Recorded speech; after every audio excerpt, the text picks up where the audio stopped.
안녕하세요. 신기한 프린스형 성형외과 전문의 박신규 원장입니다. 오늘은 미니거상과 안면거상 수술을 받으신 분들이 가장 많이 여쭤보시는 것들에 대해서 모아서 답변을 드려보는 시간을 갖도록 하겠습니다. 많은 분들이 땡기미 착용 시간과 방법에 대해서 많이 여쭤보시는데요. 제가 정확하게 설명을 드리겠습니다.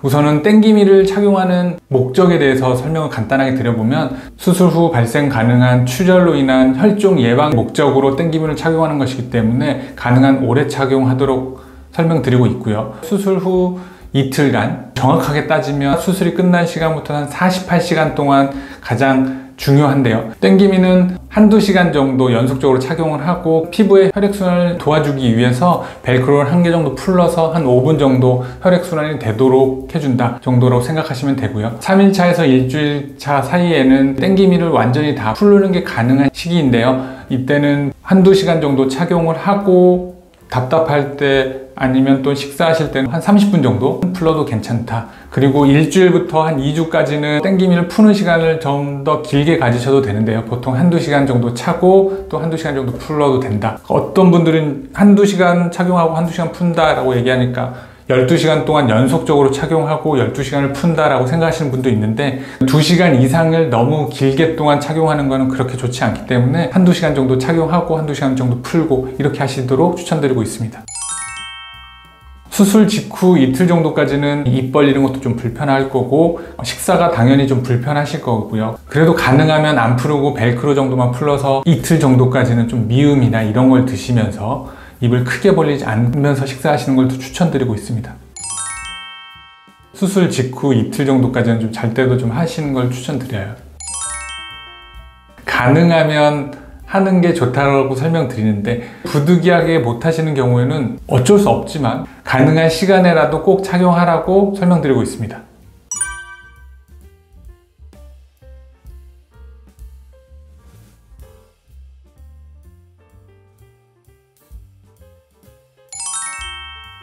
타이레놀을 처방해드리고 있고요. 보통 하루에 3회 한 알씩 3번 복용하라고 설명드리고 있는데 좀 통증이 심해서 타이레놀이 더 필요한 경우에는 하루에 3알 정도 더 복용하라고 설명드리고 있고요. 환자분들마다 잘 맞는 진통제가 있습니다. 그런 진통제가 알고 있다면 하루에 8시간 간격으로 3회 정도 복용하시면 될 것 같습니다.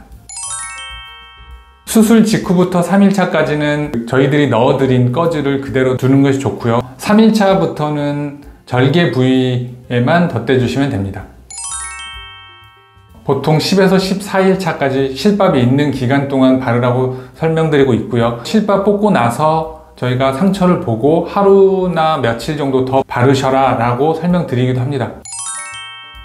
이것도 땡기미를 완전히 풀릴 수 있는 시기부터 가능하고요. 그 시기는 보통 3일차, 수술 후 3일차부터 샤워나 세안 다 가능합니다. 상처 부위와 수술 부위를 빡빡 문지른다든지 그런 것들은 피하시는 것이 좋습니다. 그리고 상처 부위에 물이 닿는 건 문제가 안 되는데 물이 닿은 다음에는 드라이어나 이런 걸 이용해서 좀 최대한 잘 말려주시는 것이 좋고요. 상처 부위는 다 말린 후에는 저희들이 처방해드린 연고를 발라서 건조해지지 않게 하는 것이 좋습니다. 샴푸는 수술 부위를 피해서 쓰는 건 전혀 문제 없고요. 또 폼 클렌징도 얼굴 부위도 최대한 조심조심 해서 쓰는 게 좋은데 미니거상과는 좀 다르게 안면거상 같은 경우는 수술 부위가 거의 앞까지 다 영향을 미치기 때문에 그쪽을 너무 빡빡 문지른다거나 그런 것들은 피하시는 게 좋고요. 가능한 조심조심 해서 하는 것은 괜찮습니다. 로션을 바르는 경우는 수술 후 3일차부터 가능하고요. 지워야 되는 화장, 예를 들면 색조 화장이라든지 아니면 비비크림 그런 것들 같은 경우는 보통 수술 후 2주 정도부터, 왜 스크럽을 하면서 지워야 되는 경우는 출혈이 생길 수 있기 때문에 수술 후 2주부터 하시라고 설명드리고 있습니다. 턱 밑에 테이핑을 하는 경우는 턱선 라인을 더 잡아주기 위해서 보조적으로 하는 건데 보통 그것도 한 이틀에서 3일차에 제거를 하게 됩니다. 병원에 이틀차에 방문하시는 경우 저희가 떼기도 하고 상황에 따라서 또 한 번 더 붙여서 이틀 정도 더 유지하라고 하기도 하는데요. 대부분은 특별한 언급이 없다면 수술 후 이틀차 제거를 하시면 됩니다.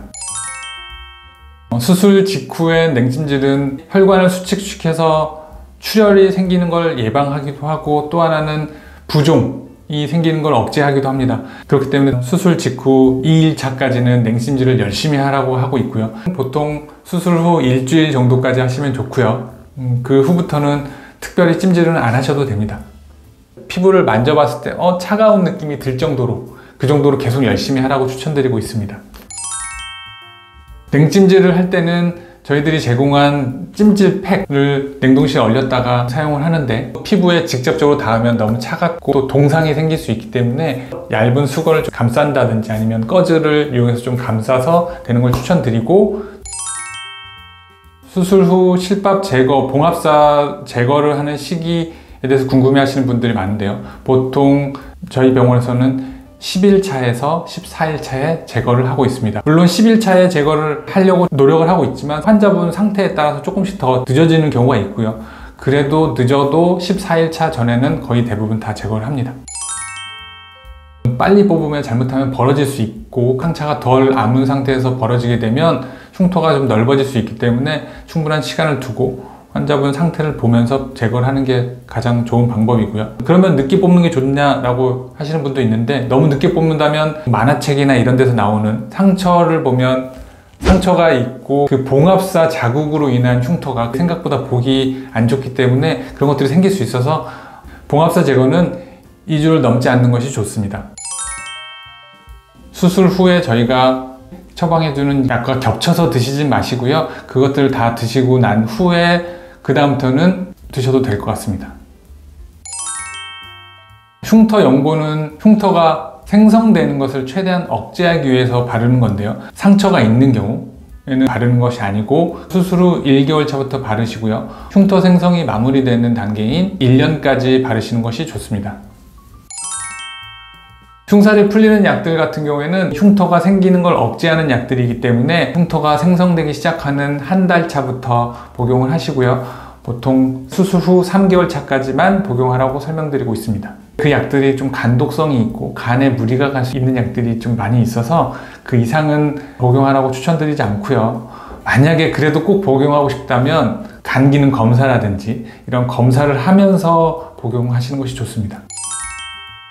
제가 반연고 화장에 대해서는 잘은 모르지만 보통 부위가 눈썹이나 아이라인 그리고 입술 정도라고 알고 있는데요. 사실 수술 부위와는 직접적으로 관계는 없지만 반연고 화장을 하는 과정 중에 상처 부위 그리고 그쪽 부위를 좀 문지르는 경우가 있다면 출혈이 발생할 가능성이 있기 때문에 수술 후 한 달 차부터 하는 것이 좋습니다. 사우나나 찜질방 언제부터 가도 되는지 여쭤보시는 분들이 많이 있는데요. 이것도 상처가 완전히 아문 다음부터 가시는 것이 좋고요. 그러려면 최소 한 달 정도는 후에 다니시는 것을 추천드립니다. 거상수술 후 어떤 분들은 똑바로 자라서 너무 힘들다라고 하시는 분들이 있는데요. 상처 부위가 최대한 눌리지 않게 하기 위해서는 수술 후 한 달 정도는 좀 조심히 주무시는 게 좋고요. 상처가 완전히 아문 다음부터는 옆으로 평소대로 주무셔도 괜찮습니다. 파마나 염색 같은 경우는 두피나 상처 부위에 영향을 줄 수 있기 때문에 상처가 다 아무는 시기인 수술 후 한 달 차부터 가능하다고 설명드리고 있습니다. 커트의 경우 상처 부위를 직접적으로 커트하는 경우가 아니라면 2주 차부터 가능하고요. 상처 부위 주변에 머리를 잘라야 되는 경우에는 한 달 차부터 하는 것이 좋습니다.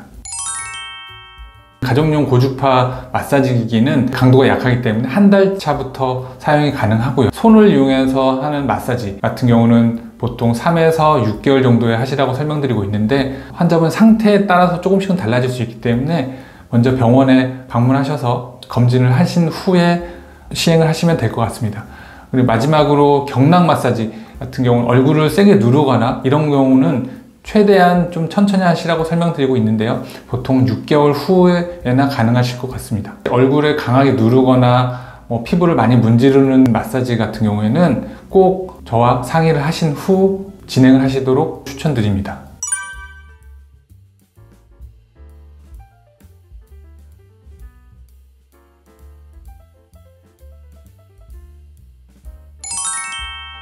수술 직후 2-3일간은 안정을 취해야 되는 거고요. 수술 3일차부터는 간단한 산책 같은 거는 충분히 가능하고요. 조깅, 달리기라든지 아니면 계단 오르기 같은 것들은 보통 한 달 차부터 하도록 추천드리고 있고요. 저희가 수술하는 경우는 대부분 목도 많이 당기기 때문에 목을 이용한 스트레칭 이런 것들 많이 하시는 경우는 보통 3개월 정도 후부터 하라고 설명드리고 있습니다.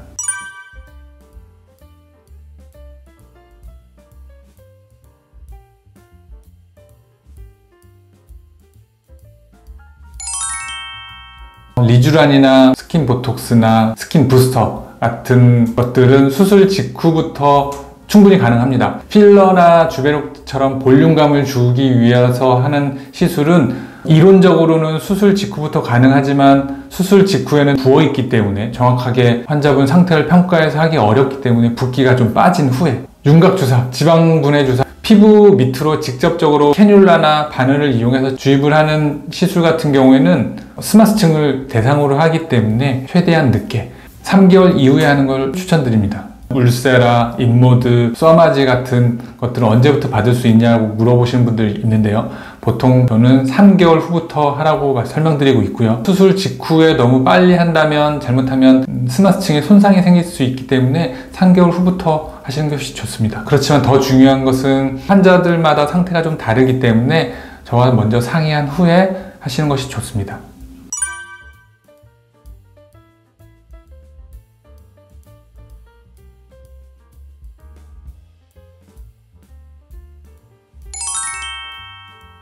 오늘은 수술하신 분들이 가장 궁금해 하시는 것들에 대해서 설명을 드렸는데요. 수술 받으신 분들께 많은 도움이 되었기를 바라고요. 이 외에 궁금하신 것들이 있다면 언제든지 저희 병원이나 유튜브 댓글로 알려주신다면 최대한 설명드리도록 하겠습니다. 감사합니다.